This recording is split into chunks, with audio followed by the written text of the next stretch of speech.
সাংস্কৃতিক তথা শৈক্ষিক নগৰী যোৰহাট চহৰৰ এখনি অগ্ৰণী শিক্ষানুষ্ঠান এক্সিলিয়েৰ ছিনিয়ৰ ছেকেণ্ডাৰী স্কুলৰ জীৱবিজ্ঞান বিভাগৰ উদ্যোগত এখনি কৰ্মশালা অনুষ্ঠিত কৰা হয়।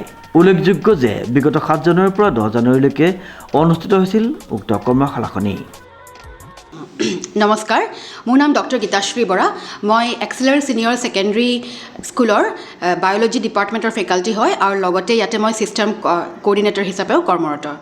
আমি বায়'লজি ডিপাৰ্টমেণ্টৰ পৰা এখন 4দিনীয়া ছেমিনাৰৰ আয়োজন কৰিছিলোঁ।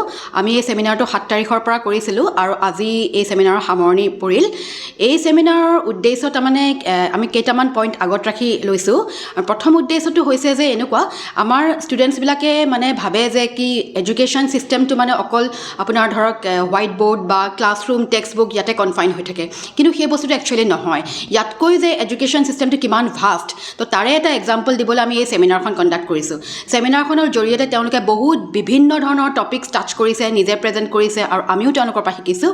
আৰু NCERT বেছড বায়'লজিত তাৰমানে জুলজি আৰু বটানী দুটা পাৰ্টত গোটেই চিলেবাছটো ডিভাইড কৰা আছে। আৰু গতিকে আমি সেইকাৰণে ছেমিনাৰখন এনেকুৱাকৈ আয়োজন কৰিছোঁ যে 8টা টিম ৰাখিছোঁ, তাৰে 4টা আপোনাৰ বটানী ছাবজেক্টৰ ওপৰত ছেমিনাৰ দিছে আৰু 4টা টিমে জুলজি ছাবজেক্টৰ ওপৰত ছেমিনাৰ দিছে। গতিকে ছেমিনাৰৰ অন্য এটা লক্ষ্য এইটো হয় যে বহুতে ভাবে, ইভেন কি কয় পেৰেণ্টছবিলাকে, ষ্টুডেণ্টছবিলাকে, ইভেন টিচাৰ্ছবিলাকৰ মনতো এটা এনেকুৱা থাকে যে বায়'লজি লৈছে যেতিয়া আগলৈ ডক্টৰেই হ'ব, দেন ডক্টৰৰ বাহিৰে আৰু বায়'লজি বা লাইফ ছায়েন্সৰ কোনো স্ক'প নাই। সেই ষ্টেৰিঅ'টাইপটো তাৰমানে ব্ৰেক কৰিব লাগে। আমি এই ছেমিনাৰৰ জৰিয়তে এনেকুৱা কিছুমান টপিক চুজ কৰিছোঁ, জুলজিৰ পৰাই হওক বা বটানীৰ পৰাই হওক, যিবিলাক ৰিচাৰ্চ অৰিয়েণ্টেড আৰু যিবিলাক পঢ়ি ষ্টুডেণ্টে নিজে আহি কৈছে যে তেওঁলোক কেনেকৈ মানে ৰিচাৰ্চৰ প্ৰতি তেওঁলোকৰ ইণ্টাৰেষ্টটো বাঢ়িছে আৰু আগলৈ কিছুমানে PhD কৰাৰ কথাও ভাবিছে ভাল ইনষ্টিটিউটছত। গতিকে সেইটো এটা উদ্দেশ্য।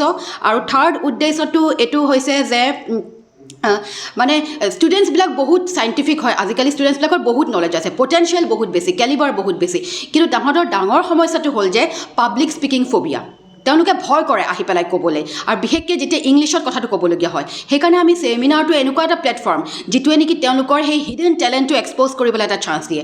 আৰু আমি এই ছেমিনাৰখন মানে প্ৰায় ইংলিছতেই আমি ৰাখিছোঁ, যাতে ইংলিছ তোমালোকে ভুলকৈ ক'লেও তোমালোকে ইংলিছতে কোৱা, যাতে আগলৈ তেওঁলোকৰ সেই পাব্লিক স্পিকিং ফবিয়াটো, সেই ষ্টেৰিঅ'টাইপটো যাতে ব্ৰেক হয়। আৰু খুব ছাকচেছফুলি আজি আমি 4 দিনৰ কাৰ্যসূচী আজি আমি সমাপন কৰিলোঁ আৰু খুবেই ভাল লাগিলে। শেষত আমাৰ প্ৰাইজ ডিষ্ট্ৰিবিউশ্যনো হ'ল আৰু এইখিনিয়ে ক'বলগীয়া আছিলে মোৰ।